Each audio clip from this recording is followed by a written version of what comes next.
Olá, jovens. Nesse vídeo a gente começa a falar sobre combinatória, que é talvez o principal tema desse curso de matemática discreta e que, conforme vocês vão ver, é o meu tema favorito, talvez, tá? Então, combinatória é um tema, é uma área da matemática, é uma área que tem bastante pesquisa sendo realizada hoje em dia e já há muitos anos também. É uma área com resultados muito profundos, que tem coisas muito difíceis. Obviamente a gente não vai chegar nem perto de nada disso aqui nesse curso. E esse curso a gente tem esse primeiro vídeo cujo título é Aprendendo a Contar. Né? E obviamente é uma brincadeira, mas qual que é a lógica aqui? A lógica é que combinatória é motivada muito especialmente por problemas de contagem. A gente deseja contar coisas, que obviamente são coisas muito numerosas, a gente deseja encontrar maneiras sistemáticas de fazer essa contagem de forma rápida e precisa. Né? A gente não quer ter que, de fato, enumerar 1, 2, 3 cada um dos objetos. A gente quer meio que achar atalhos para fazer isso. Eu imagino que vocês, em algum momento, já devam ter estudado algumas das coisas de combinatória básica que a gente vai ver nesse primeiro vídeo. Mas rapidamente eu vou tentar colocar alguns insights ao longo desse primeiro vídeo, já e naturalmente a partir dos próximos, que já vão dar uns passos um pouquinho além do que vocês podem já ter visto antes, tá bom? Como eu falei, nosso objetivo é ser capaz de contar coisas de forma rápida e precisa. E eu já vou começar com um exemplo. O exemplo é, imagina que 7 pessoas se reúnem, todos os pares de pessoas se cumprimentam, elas apertam as mãos uma vez. Né, cada par. A pergunta é quantos apertos de mão acontecem? Tá? Então, nosso primeiro objetivo é ser capaz de modelar um problema como esse, que é um problema, né, do mundo real, para objetos e estruturas matemáticas que a gente já conhece ou que a gente acabou de conhecer aqui no nosso curso, para que a gente consiga identificar as técnicas que serão utilizadas para fazer contagem, independente do contexto do problema. Então, nesse caso, a modelagem natural é cada uma das 7 pessoas é um elemento de um conjunto, e aqui eu estou anotando esse conjunto como conjunto ABCDFG. Cada aperto de mão eu vou representá-lo como a existência de um subconjunto com 2 elementos. Né? Então, quando a pessoa A e a pessoa B apertam as mãos, isso corresponde a considerar o subconjunto que contém A e B. Quando a pessoa G e a pessoa B apertam as mãos, corresponde a considerar o subconjunto que contém G e B. Então, naturalmente, a pergunta de quantos apertos de mão acontecem, ela se traduz à pergunta quantos subconjuntos de 2 elementos eu posso escrever utilizando essas letras de A até G. Tá? Imagino novamente que vocês já devam ter visto problemas parecidos com esse, tá? Mas faz parte aqui da nossa introdução olhar para esse tipo de coisa e vamos fazer primeiro uma solução ingênua do que seria a solução desse problema. Eu vou fazer essa contagem pensando assim, todos os apertos de mão que envolvem a pessoa A, tem 6 apertos de mão, ela aperta a mão das outras 6 pessoas. Todos os apertos de mão que envolvem a pessoa B, por que eu estou contando 5? Porque eu estou contando B com C, com D, com E, com F, com G, mas B com A eu já contei, então esse eu estou ignorando. Então, todos os apertos de mão que envolvem a pessoa B e que ainda não foram contemplados, aí tem 5. E aí, naturalmente, sucessivamente, com a pessoa C, estou contando todos que não tem A ou B, então é C com D, com E, com F, com G, tem 4. E aí, a partir de então, D, E, F.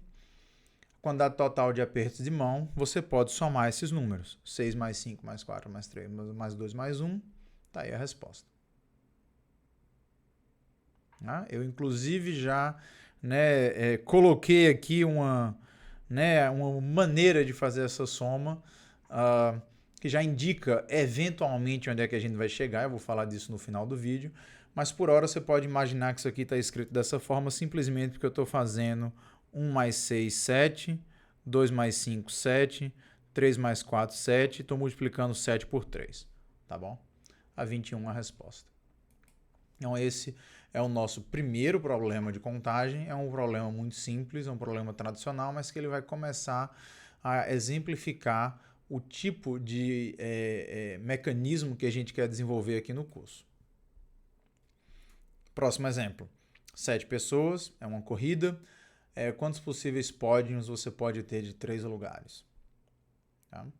Então, medalha de ouro, prata, bronze. Então, cada pódio corresponde a uma tripla ordenada das pessoas, onde não há repetição. Naturalmente, uma pessoa não pode ficar em segundo e terceiro lugar ao mesmo tempo. Tá? Ou seja, eu estou contando a quantidade de triplas ordenadas, e esse é um objeto matemático que a gente já viu aqui antes no curso. Eu exijo que não haja repetição, né? Então a mesma letra não pode aparecer em duas posições diferentes, mas aqui eu já considero como objetos diferentes quando eu altero a ordem da tripla, porque de fato a tripla ordenada, duas triplas só são iguais se todas as posições são iguais. Eu levo a ordem em consideração. Então tá aqui alguns primeiros quatro possíveis exemplos de pódios, e a pergunta é quantos tem? Novamente, quantas possíveis triplas eu posso formar com 7 pessoas? Né? Então aqui a gente usa um princípio, novamente, que eu acho que não é muita novidade, mas que é um princípio importante de ser realçado nessa solução, é pensar assim: eu tenho 7 possibilidades para a primeira posição.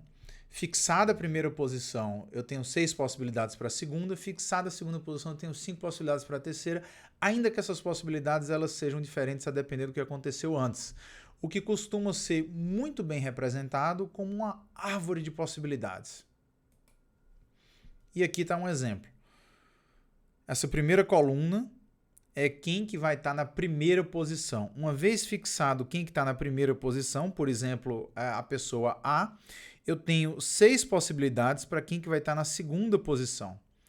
Note que as possibilidades aqui são B, C, D, E, F, G. Se a primeira pessoa tivesse sido a pessoa G, por exemplo, eu ainda teria 6 possibilidades, elas seriam diferentes, seria A, B, C, D, E, F. Uma vez fixada a primeira posição, segunda posição, como mostra esse caminho verde, eu tenho 5 possibilidades para a terceira posição. Né? Sendo aqui esse caminho A, G, sobra aqui B, C, D, E, F. E esse caminho que eu deixei realçado aqui em verde, ele corresponde à tripla AGC, onde a pessoa A ficou em primeiro, a pessoa G em segundo, a pessoa C em terceiro. Tá? E, naturalmente, a resposta dessa pergunta ela é equivalente a responder quantos caminhos existem nessa árvore. Tá? E aí se aplica, obviamente, um processo em que você vai multiplicar coisas. Né? Se para cada uma dessas 7 eu tenho 6 possibilidades, né? O número total de possibilidades aqui nessa segunda coluna, 7 vezes 6, 42.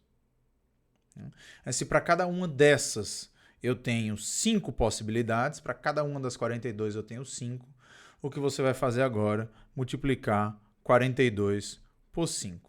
Na resposta 210. Então aqui eu vou ter no total 210 possíveis caminhos, cada um deles representado por uma escolha em cada uma das colunas, tá bom? Então isso aqui é uma maneira de você contar um objeto muito grande, 210 é grande, sem precisar escrever todas as possibilidades e contar 1, 2, 3, 4, 5, 6, 7, 8, 9, 10, etc. Claro que com o auxílio de um computador você poderia ter escolhido fazer isso, se você quisesse, e sinceramente seria quase que indistinguível a diferença do tempo que o computador levaria para fazer nesse nível de tamanho essa conta, tá? Mas para fazer a contagem manual, digamos assim, é incomparável como que esse método é muito mais eficiente. Tá bom? Próximo problema. 7 pessoas, vai haver 2 sorteios independentes, os prêmios são diferentes. Eu quero saber quantos possíveis vencedores quantas possíveis configurações de vencedores pode acontecer, sabendo que alguém pode ser muito sortudo e receber o prêmio 2 vezes, ou os 2 prêmios diferentes. Tá? Então, nesse caso, eu estou olhando para pares ordenados, porque os prêmios são diferentes. Então, pessoa A ganhar o primeiro prêmio, pessoa B ganhar o segundo prêmio, é diferente da pessoa A ganhar o segundo e a pessoa B ganhar o primeiro. Mas nesse caso agora eu posso repetir.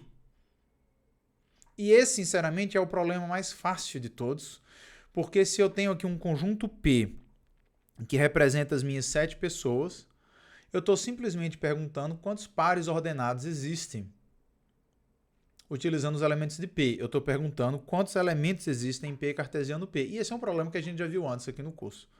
É só multiplicar o tamanho de P pela quantidade de vezes que aparece aqui no par no produto cartesiano. Nesse caso aqui é o tamanho de P vezes o tamanho de P, 7 vezes 7, 49. É a quantidade total possível de distribuições de 2 prêmios diferentes para as pessoas, sabendo que pode haver repetição. E aí o problema fica consideravelmente mais interessante se você, na verdade, declara que os prêmios são iguais, né? E ainda que uma pessoa possa receber 2 prêmios iguais, nesse caso agora, pessoa A recebeu o primeiro prêmio, pessoa B recebeu o segundo prêmio, é para ser considerada a mesma situação da pessoa B recebeu o primeiro, pessoa A recebeu o segundo sorteio. Os prêmios são iguais. Então, quantas configurações possíveis acontecem? Essa segunda pergunta é um pouco mais interessante. Ela ainda não é particularmente muito interessante, porque são só dois sorteios. Se fossem muitos prêmios, ela seria bem interessante. A gente vai verificar essa pergunta em algum momento, não nesse vídeo, no futuro.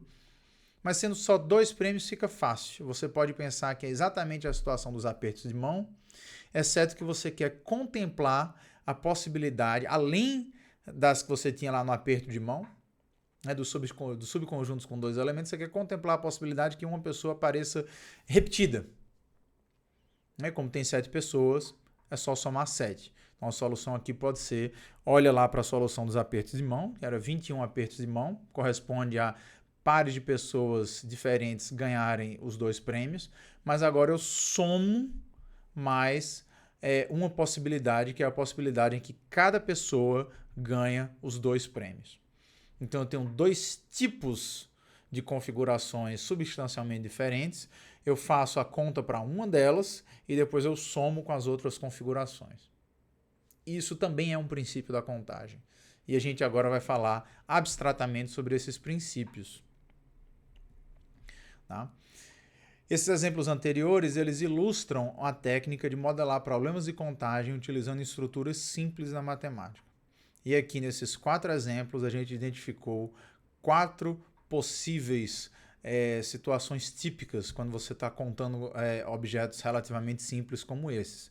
Primeiro, pode repetir. Segundo, a ordem importa. Quando não pode repetir e a ordem não importa, era a situação dos apertos de mão. Eu estou contando conjuntos. Quantos conjuntos existem? Quando pode repetir e a ordem importa, eu estou contando tuplas. Era o caso lá dos pares ordenados, quando tem 2 prêmios diferentes. No caso ali eram pares, pode ser triplas, quádruplas, depende de quantos prêmios estaria sendo sorteado.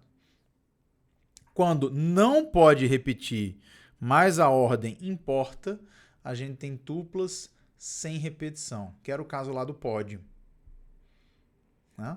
Cada uma daquelas triplas, a ordem importava, mas eu não podia repetir a pessoa. E quando eu posso repetir, mas a ordem não importa, eu tenho conjuntos com repetição, que foi esse último exemplo, onde eu tinha, além dos conjuntos com 2 elementos, eu teria os conjuntos, digamos assim, onde um elemento aparece 2 vezes. Claro que a palavra conjuntos aí não está sendo usada da maneira correta, porque como a gente definiu, como é definido em matemática, um conjunto não pode conter um elemento mais de uma vez. Em geral, se utiliza a palavra multiconjunto para se referir a essa possibilidade onde você tem um conjunto em que você permite a repetição de um elemento. Tá? E aqui o que eu gostaria de ressaltar é que esses objetos, conjuntos e tuplas, nós já conhecemos, a gente já sabe do que é que se trata. Essas tuplas sem repetição, a gente vai dar nome para elas. Em geral, elas são chamadas de arranjo. E se elas usam todos os elementos do conjunto original, aí ela tem ainda um nome especial que é permutação. E eu imagino que se vocês estudaram combinatória em algum momento, vocês já encontraram esses nomes antes. Tá? E esses conjuntos com repetição, conforme eu falei, são multiconjuntos. A gente não tem o nome aí, pode ser exatamente como multiconjuntos. E os princípios? Ao longo desses exemplos, nós fizemos uso de 3 princípios fundamentais da contagem. O princípio da multiplicação, foi quando eu fiz aquela árvore de possibilidades. Ali eu tinha uma possibilidade para o primeiro evento que acontecia, digamos assim, que era a escolha do primeiro colocado, e para cada uma delas eu tinha tantas possibilidades para o segundo evento, para cada uma delas tantas possibilidades para o terceiro. Essas possibilidades eram relativamente uniformes, né? Cada vez que eu avançava, o número de possibilidades era o mesmo, ainda que as possibilidades fossem diferentes, mas o número era o mesmo. E quando você tem essa árvore de possibilidades uniforme em cada nível, você está simplesmente fazendo uma multiplicação, né, para contar quantos caminhos existem nessa árvore. Tá? Princípio da multiplicação. Segundo princípio, o princípio da contagem repetida. Tá? Contar cada aperto de mão 2 vezes e no final dividir por 2. Vocês vão lembrar que eu tinha colocado lá no final 7 vezes 6 sobre 2. Né? A lógica ali é que eu estava somando 6 mais 5 mais 4 mais 3 mais 2 mais 1, que tem uma identificação natural com essa fórmula, mas aqui eu já quero enxergar essa fórmula com a outra interpretação. Se eu tivesse feito simplesmente 7 vezes 6, eu estaria contando quantos pares ordenados existem. Eu tenho 7 possibilidades para o primeiro, 6 possibilidades para o segundo. Mas aí, nesse caso, eu estaria contando AB e BA como 2 coisas diferentes. Né? 7 possibilidades para o primeiro, eu poderia começar com A, 6 possibilidades para o segundo, eu poderia encontrar o B, 7 possibilidades para o primeiro, eu poderia começar com B e depois encontrar o A. Só que aí, todos os conjuntos com 2 elementos estariam sendo contados exatamente 2 vezes. Eu tenho uma uniformidade na repetição de contagens, que é uma coisa que eu, obviamente, não gostaria, né? Não gostaria de contar a mesma coisa mais de uma vez. Eu quero contar cada evento uma única vez. Mas se eu contei cada evento um mesmo número de vezes, eu posso simplesmente dividir essa hipercontagem para obter a contagem exata. Se cada evento foi contado 2 vezes, se eu dividir isso aqui por 2, e era a fórmula que estava escrita lá, eu obtenho exatamente a resposta que eu estava procurando. Então, esse é um princípio extremamente importante em combinatória. É difícil enfatizar o quão importante é esse princípio e o quanto nós vamos utilizá-lo. Tá? E o terceiro princípio, que ficou realçado no nosso último exemplo, é o princípio de você somar quando você tem situações independentes. Né? Ali eu tinha os casos em que uma mesma pessoa recebia os 2 prêmios e eu estava simplesmente contando eles de maneiras diferentes dos outros casos, e no final somo esses casos. Tá? Então, esses 3 princípios da combinatória são princípios que justificam a maneira como a gente resolveu os 4 exemplos e que também explicam como que a gente consegue olhar para esses tipos de estruturas matemáticas e fazer contagem aqui. Tá? Para contar situações onde não há repetição, usaremos rotineiramente o símbolo que eu introduzo aqui agora, chamado de fatorial. Então, para um número natural n um número natural, o fatorial de n é você fazer a multiplicação de todos os números naturais de 1 até n. Isso aqui também pode ser convenientemente representado com o símbolo de produtório. É o produto de variando de 1 até n de i. Né?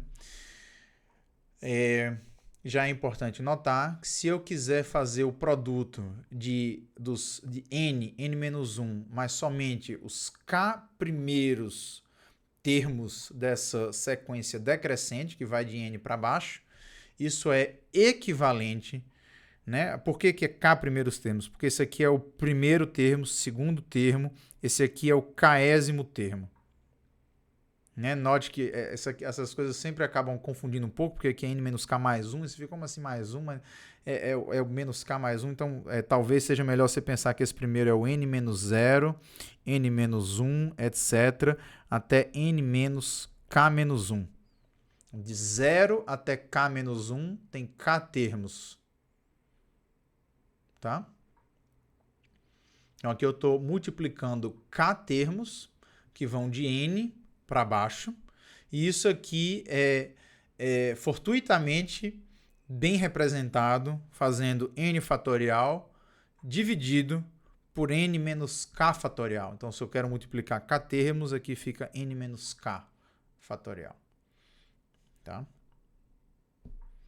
No exemplo do pódio, eu tinha 3 lugares.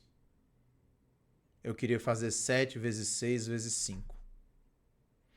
Isso aqui é equivalente a multiplicar os 7 para baixo, os 3 primeiros, que utilizando a notação do fatorial é fazer 7 fatorial dividido por 7 menos 3 fatorial, 3 indicando que eu estou fazendo os 3 primeiros. Então é 7 fatorial sobre 4 fatorial, se você expressar esses fatoriais explicitamente como está aí. E aqui é multiplicação, felizmente eu posso cancelar termos iguais no numerador e denominador, sobra 7 vezes 6 vezes 5, que era o que a gente tinha, que era 210. Na parte dos conjuntos com 2 elementos, né, em que eu fazia a dupla contagem, eu posso fazer novamente todas as possibilidades, 7 possibilidades para o primeiro, 6 para o segundo, que é 7 fatorial dividido por 7 menos 2 fatorial, que é 7 fatorial sobre 5 fatorial, que é 7 vezes 6, que é o que está escrito aqui. Mas eu também estava fazendo uma dupla contagem. Para cada par, eu estava contando ele 2 vezes, correspondendo às 2 maneiras de colocar esse par. Então, eu estou dividindo por 2, 7 vezes 6 sobre 2, 21. Esse 2 aqui é quanto cada par foi contado. Mas se eu, ao invés de estar contando pares, eu estivesse contando triplas, eu teria que tomar cuidado, porque cada tripla ela não ia aparecer 3 vezes, ela ia aparecer mais vezes. Né? A, B, C ia aparecer também como ACB, como BCA, como BAC, como CBA, como CAB. 6 vezes. Que é 3 fatorial. Porque são 3 possibilidades para o primeiro, 2 para o segundo, 1 para o terceiro. Se eu tenho n elementos e a pergunta é quantos subconjuntos com k elementos existem, é n fatorial dividido por n menos k fatorial. Isso aqui estaria contando quantas tuplas de k elementos distintos eu posso formar, mas cada tupla está sendo contada k fatorial vezes, por isso que eu também divido aqui por k fatorial.